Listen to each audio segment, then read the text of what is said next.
All right, so today we're tackling a huge question. We're going to dive into one of the biggest, most fundamental problems with modern democracy. And then we're going to look at a potential solution from a place you might never expect. Let's get right into it. You've probably heard this quote from Winston Churchill before, and it hits the nail on the head, right? It perfectly captures how we all kind of feel about democracy. We know it's a mess, we know it's full of flaws, but what's the alternative? It seems like it's the best we've got. But hang on, let's throw a real wrench in that idea. What if the very thing we think of as the heart of democracy, the simple act of casting a vote, is actually its biggest, most destructive problem? To even begin to understand a wild idea like that, we have to take a hard look at how our system is actually built and pinpoint what might be its one single built-in flaw. So the whole system rests on this idea of majority rule. And it sounds fair, doesn't it? But think about what it actually means in practice. A decision made by just 51% of people gets forced on the other 49%, often using the full power of the state. And when you look at it this way, you start to see elections differently. It's not this big moment of national unity. No, it's basically a machine that's designed to split the entire country every single time into two groups, the winners who get everything they want and the losers who just have to accept it. And you've got to remember, this isn't just about losing some debate. For that huge chunk of the population, nearly half, that ends up in the loser column, the outcome never really feels legitimate. It just creates this constant, low-grade anger that festers and grows, and it leads directly to the insane polarization we see everywhere today. Now, this constant division, it's not just a social problem. It actually creates a critical weakness. Because when a society is already at war with itself, it's setting the stage for a really dangerous cycle of crisis. I mean, think about it, right? If your country is already broken up into what are basically two warring tribes, what do you think happens when a real crisis comes along? An economic collapse? A global pandemic? The whole system just grinds to a halt. It's paralyzed, totally incapable of taking unified, effective action. And if you want a perfect and, frankly, a pretty terrifying example of this in action, just look at Germany's Weimar Republic. Here you had this modern, progressive democracy, but it was completely crippled by constant political infighting. So when the Great Depression hit, it was too divided to do anything. The gridlock led to chaos, and in that desperation for anyone to restore order, the people just handed their democracy over to a dictator. Okay, so if majority rule is the problem, and it leads to this paralysis, is there another way? Let's totally switch gears here and look at a very different way of thinking about making decisions, one that comes from Islamic tradition, the principle of consensus. So to get our heads around this, there are a few key ideas we need to unpack. First up is Jamaat. Now, this is not just a bunch of people who live near each other. The concept is way deeper. It sees the community as a single body, where every single person is responsible for everyone else. This idea of unity is the foundation for everything else.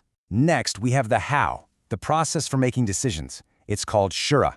And again, this isn't just a debate where people yell at each other to score points. It's described as a form of deep consultation that is an absolute duty for everyone. The whole point isn't to win, it's to actually understand every single point of view. And this all builds up to the main goal, the big one, Ijma. This is the absolute core of the whole philosophy. The objective is not to scratch and claw your way to a 51% win. No, the goal is unanimous consensus, an agreement that every single person in the community can genuinely live with. So you see, the entire mindset is flipped on its head. The fundamental question changes from how does our side win to how do we find a solution that keeps our community whole. Any decision that pushes a part of the group away is seen as a total failure of the process. All right, that all sounds great in theory, right? But how on earth could it work in the real world? Let's walk through a practical example of how this big idea actually plays out. Let's use a really simple analogy. Imagine a whole community agrees they desperately need a new bridge. It would benefit almost everyone. The problem? A small group of farmers owns the land where it needs to be built. Now, in our system, the government would probably just take that land through eminent domain, right? But the path to Ijma is totally different. It starts with deliberation, where the majority has a duty to really, truly listen to the farmers. That leads to negotiation, not to bully them, but to find a real compromise. Then a compensation deal is worked out that genuinely addresses what the farmers are losing. And only then, when that minority voluntarily agrees to the plan, is the decision made. And when you put the two systems side by side like this, the difference is just stark. With our voting, the goal is majority rule. The method is forcing the minority to go along. The outcome? Division. With Ijma, the goal is unanimous consent. The method is compensating the minority. The outcome? Unity, and a decision everyone accepts as legitimate. So, what does all this mean for us, right now? Could this ancient idea from a different tradition actually offer something to help heal our modern world? And that really brings us to the big question, doesn't it? Could we take the spirit of this principle, this focus on consensus, and weave it into our own democratic systems? Now let's be clear. It's not that compromise never, ever happens in our system. It does. But it happens in these shady, backroom deals between powerful people. It feels corrupt, because it kind of is.